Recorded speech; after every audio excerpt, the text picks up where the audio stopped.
Makapahimuot kining duha mga kaigsunan mga galaan.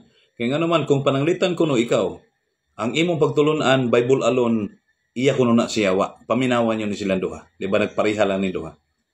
Doktrina o pagpanudlo sa mga protestanting simbahan nga moingon Bible alone. Kini nga pagpanudlo usa kini kabinuang. Ang man-made doctrine usa ka na doktrina nga iya sayawa. Ang Bible alone doctrine nga gimugna ni Luther, gikan kang Luther, giimbento ni Luther, usa ka doktrina nga man-made kay si Martin Luther, tao lang man to. So therefore, ang Bible alone nga man-made doctrine iya na sa yawa. So inyo na nadunggan.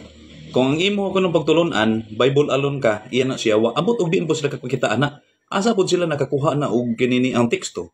Nga kung pananglitan magtuon ka nya Bible ra, dili nimo apilag history, pagtulunan na nga iya siyawa. Unya matod pa niya imbento kuno na ni Martin Luther. Ato daw tan-awon mga kaigsunan ang balaang kasulatan kung nagsulti ba ni nga kung pananglitan magbasa tag Bible, iapil nato ang history aron mo kumatuod nga tinuod na nga doktrina. Ingon ang Isaias 34 bersikulo 16, susihan ninyo gikan sa basahon niyo ba ug basaha, walay usa ni ini nga mawala, walay makulang sa iyang kauban. Kay ang akong baba kini nagsugo na o ang iyang espiritu maoy nagtigom kanila. Waman mag-ingo din nga susihan ninyo sa basahon ninyo ba og sa history nga hinimo sa mga RCC. Wala gid kay mabasa ana. Dungagan pa nato unsa ingon ni Jesus Christ. Juan 5 bersikulo 39. Kamo nagasusi sa mga kasulatan kay nagahuna-huna man kamo nga pinaagi nini makakaplag kamo sa kinabuhing dayon. Ngani kini mao ang nagapanghimatuod mahitungod kanako. So wala mag-ingon si Ginoong Hesus kamo nagasusi sa mga kasulatan o sa mga history nga hinimo sa RCC aron makakaplag mo kining kaluwasan. Wala gihapon tay mabasa. So sa ato pa ang Bible alone gipamatud-an nga diha ra gyud ta mga kaigsunan. Unya kung magtuon ka nga Bible alone yawa na dayon ang pagtulunan ngayon ana. So bidabi tan-awon do nato kay matud pa niya.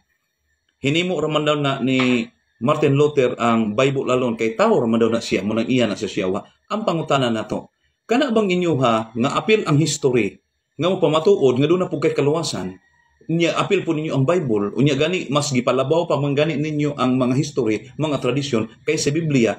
Bidaw asa dapita po na nga teksto sa Biblia nagisgot nga kung inana ang pagtulunan iya na sa Dios. Bidaw asa dapita. Wala mo'y mabasa na. Gamit man mo ng sahob dayon nga moingon dayon nga susihon nito mga kasaysayan. Abi ninyo panahon ni Job wala may kasaysayan ana mga encyclopedia, wa pa encyclopedia kaniadto eh. Ang history nga gisgutan ni Job sa iyang kapanahon ang mga nangagi pa dili ang malabot ang gisgutan. Mo nang inyo halayo gyud kay tinuod dungag-dungag lang na ipalig-on sa inyong pundok nga inyohang gitukod. Naghimo ang inyong mga doctorate, ang inyong mga scholar, himo og mga libro. Pagpamatuod, ipalig-on ang inyong pundok. Unya dayon isulti din ninyo ngadto sa mga membro ninyo, lig-on po dayon ang inyong mga membro, pero nailad ninyo sila. Basta luya. Pagtulon ana sa yawa, mga kaigsunan magtigalaan. Munang ay gyud mo pagtuo, anang gitawag nga pagtulunan nila nga apil hasta ang history nga mahimo siyang reliable source para sa kaluwasan. Wala na gitudlo sa Biblia ang nagtudlo ang yawa. God bless. Follow. Basta sulpot gani ang mangilad og maglingla sa mga Katoliko nga mga inosente, murag yun na sila og tinuod paminawon, and at the same time kana bang maghimo sila og ilahang kaugalingong pulong o nya ipakaon nila sa ato ang baba or bot pasabot nako nga maghimo sila mga termino nga ilahang ipahid sa atong baba nga dili mo iato ang gitawag og pagtulunan. Ako walang laruhon kining ato ang higala nga membro sa Seventh-day Adventist nga to ang reaksyonan karon nga diin walay pagtulunan ang Santa Iglesia Katolika Apostolika Romana nga ang kasaysayan mo na siya ang gitawag og source of our salvation. No, og wala pud minamulong nga ang kasaysayan mao na ang kinang gitawag og source sa amo ang gitawag og kaluwasan. Wala, ayaw ibutang ang imong pulong sa amo ang baba kay wala na mo na gisulti. Pero kanang mingon mi nga kanang Bible alone doctrine iya na sa gitawag og iyawa. Actually kana nga prinsipyo nga kung di mabasa di tinuod or iya siyawa inyo habya ng prinsipyo. Onya never mabasa sa balaang kasulatan nga nanudlo ang mga propeta, nanudlo ang mga apostol, nanudlo ang ato ang Ginoong Jesucristo nga Bible alone ta. Gani ang sugod na Ginoong Jesucristo sa St. Matthew chapter 28 verse 20, tudloi sila sa tanan nga akong gisugo ninyo. Wala man mingon si Kristo nga tudlo sila og pabasaha. No. Wa na sulti si Kristo ana. Buti pasabot ang sugo ni Ginoong Kristo, oral teaching. O kanang oral teaching na sa gitawag og basis, pinaka number 1 syempre ang tradisyon sa pagdo kay even ang banal na nakasulatan or ang balaang kasulatan product man siya sa tradisyon. Kaya ang tradisyon, it is a teaching, it is a thing handed down from one generation to another generation. So buti pasabot, even ang Bible nga usa ka butang nga diin na gisulat sa mga propeta, sa mga patriarka ug sa mga apostol ug mga disipulos, produkto siya sa tradisyon kay gipasapasa kini from the time of Christ until now. Okay, sa ato ni karuhon ning iyahang gitawag og argumento kay daghan man siya mga puntos ang gihatag ug nagtuo ko nga iyahang gubaon ang atuang gitawag og argumento concerning ang Biblia, ang Bible alone, iya sayawa nga teaching. Nagtuo ko nga iyahang bungkagon pero wala niya nabungkag eh. Nasa gipangkutlo nga mga argumento pero wa man tay mabasa nga Bible alone dito. For example, Isaiah chapter 34 verse 16. O may din na nga Bible alone lang. No. And at the same time sa panahon ni Propeta Isaiah, sa iyahang gitawag og pagsulat, ang ilang una-una sa word na kasulatan refer na sa Pentateuch. Refer na sa gitawag og Torah. So buti pasabot kung sundon natong argumento interpretation ning atong higala nga sulpot ang gitukod membro sa tawag ining pundo nga gitukod og mga Amerikano, kung sundon natong ilang pangunahuna, buti pasabot nganong dapat dili dawaton kadtong kwan, dapat dili dawaton kadtong sinulat sa mga propeta ug sa kining New Testament. Nganong magkiwa man wala naman kay nakulang adtong Pentateuch. Kay at that time magisulat ni propeta Isaias kanang 34:16, wala pa nasulat ang ubang pang mga libro nga nag-compose nang gitawag og Biblia. O wala sa unahuna ni propeta Isaias nga maapil ang iyang basahon sa Sacred Scripture. Wala pud sa pangunahuna ni propeta Isaias nga naapay another nga mga libro after sa iya or after sa Pentateuch nga pwedeng isagol sa tawag ini nga giingon niyang tibuok kasulatan. Diba? Diha pa lang ang understanding, wala na eh.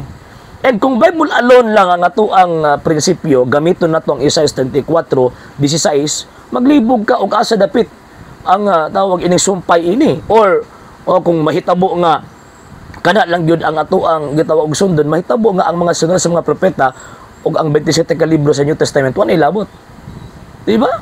Kung sundon na itong ilang pangunahuna. And number 2 point, ang Isaiah 34:16, makita nato nga never naghuna-huna si si propeta Isaias nga mo nang Biblia that composed of sa inyo 66 books. Wala oy. Wa naghuna-huna si propeta Isaias ana. So giunsa man ninyo pag mugna sa inyong pangunahuna nga mo nang Biblia. Diba? Sige dabi, tubagadan ninyo na nga question.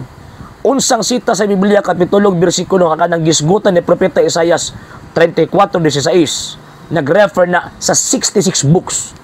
Apil ang gitawag og New Testament. Sige dabi, Biblia lang gamitin ha. Ayaw pagtuon og kasaysayan, nakidili man mo tawag ining mo gamit ana. Number 2, gigamit niya ang San Juan 5:39. Ingon pa niya nga gisusi man ninyo, nagsusi ka mo sa kasulatan ug ang kasulatan naghisgot ka na kanako nga sumala pa na Ginoong Kristo. Nadi pangunahon na ang mga tao na kaniadto ka naghisgutan ng kasulatan ni Ginoong Kristo refer na sa Old and New Testament. Unya, nakasulat na ay ang mga apostol ni anang panahon na o ang mga disipulos para mamugna ang gitawag og New Testament. Remember, nga nagsugod ang pagsulat sa New Testament mga around 52 AD. Not less than 15 years nang patay si Kristo, misaka sa langit, before pa nasulat ang Bagong Testamento. So, giunsan man po ninyo pagkasiguro nga nang gisutin ni Kristo ng kasulatan, apil din ang Bagong Testamento.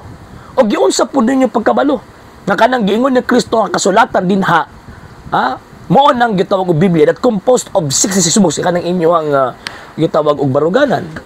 Ayaw mo gamit og kasaysayan kay wala magkilabot ng kasaysayan kung tawag ining mag-isgot ag balang kasulatan. Di man kata magbase ana. Mabuang yun mo sa ulo niya na pag-reconcile. Number 3, ingon pa niya Bible alone ra gyud ta. Okay sa mga apostol nagtudlo na. Unsang sita sa Biblia kapitulo bersikulo nga nanudlo ang mga apostol nga Bible alone lang gyud ta ug kanang word nga Bible din na refer na sa Old and New Testament that composed of 66 books. Unsang sitas na ang mga apostol si Kristo, ang iyang teaching oral teaching, di ba? Saint Matthew chapter 28 verse 20. Unya sumala pa ni San Pablo, 2 Thessalonians chapter 2 verse 15 and chapter 3 verse 6. Ingon pang San Pablo, hopti ninyo ang mga tradisyon nga among gitudlo kaninyo pinaagi sa pulong og sa sulat. So, buti pasabot, diha palang daan, sipyat ng inyong panabot. Nga naman, kay naay mga bota nga patuuhon ta. Sumala sa gitudlo sa mga apostol o sumala sa gitudlo ng Ginoong Jesucristo nga dili nakasulat, wala nakasulat. So sa usang pagyan nato na mahibaw-an nga tinuod na, mabitaw nga magbase tag kasaysayan kay para mahibaw-an nato nga kanang ato ang gituuhan nga libro nga gitawag og Biblia tinuod na kay ang kasaysayan nga mga dokumento mao na ang maghatag og information nga mag-corroborate sa factual events o factual nga mga panghitabo nga na-record sa balaang kasulatan.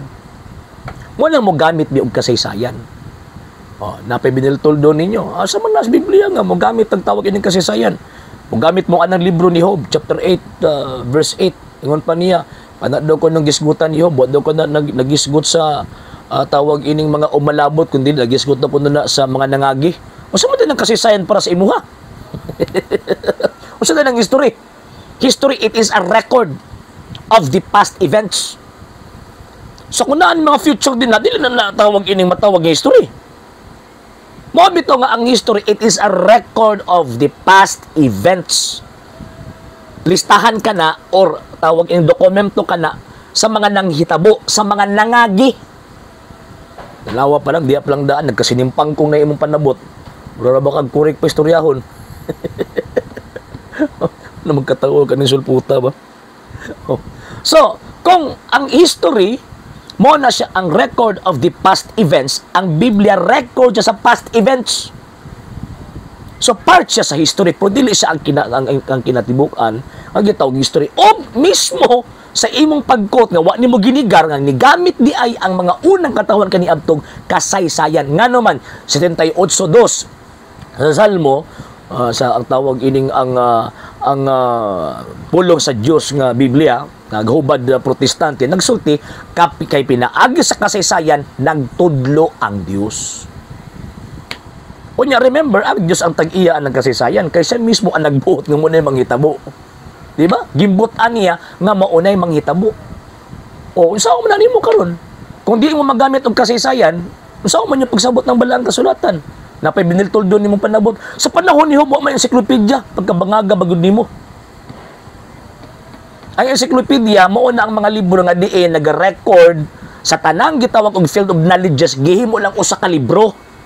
Apil din na ang history, di lang kay history, apil siyensya, matematika, geograpya, mo na ang encyclopedia. Pero ano magbase ng encyclopedia, nga naman kay naa din na ang parte sa history. Sa naman tao noy? Sa panahon ni Job, history lang ayang gisgutan. Wasa magisgot og geograpya, wasa magisgot og matematika, wasa magisgot og siyensya. Ganong pabuhat na gamiton man nimo encyclopedia. Unya, ang knowledge sa tao nagadako. Unya pagkauman, nganong punggan man yung mga sa karong nga panahon, ang mga gitawag og mga scholars maghimo og ingon ana nga mga libro kay para dali rang makitaan ang mga records o mga research sa tawag ining siyensya o matematika. Pero sa kasaysayan, dili mo na mabago. Last pa nga katawanan ni mong argumento. Ang mga scholar katoliko, naghimo daw og tawag ining libro kay para ingnon daw ipamatuod daw. Kamo naman may mga scholars, kanong wala man ninyo na counter.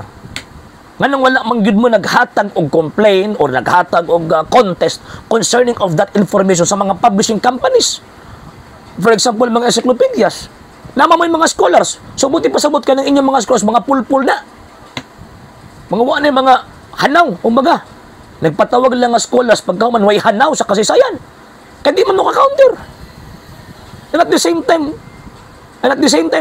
kanang mga scholars, kanang mga naghimo, nagpasa og content, gi-edit ba yan na? Buti pasabot, gi-verify na. Kanang mga informations nga ilahang gihatag, pag-abot sa gitawag og kini mga publishing companies, verify na kung tinuod ba na o dili. The fact na na-publish, so therefore, kanang information nga ilang gi-provide, verified information or facts. No, diha pa lang, wala na disgrasya na inyo ang tawag ining panabot. So again, balikon lang ko mga sir ug mga mama, pag ang Katoliko gani musulti, mubasag bala ang kasulatan and at the same time, Magbasag kasaysayan kay para mas makasabot sa gisulti sa balaang kasulatan. O makatagamtam tagkaluwasan, nga naman kay nakasabot mo tas balaang kasulatan. So, kanang historical informations, nagahatag nagpagpamatuod nga kita, dili mailad. Dili mahiadto sa mga butang o sa mga puntos o sa mga tao nga gustong mangilad nato. Ang kasaysayan nagsulti mismo. Ang kanang Biblia, produkto gikan simbahang Katolika.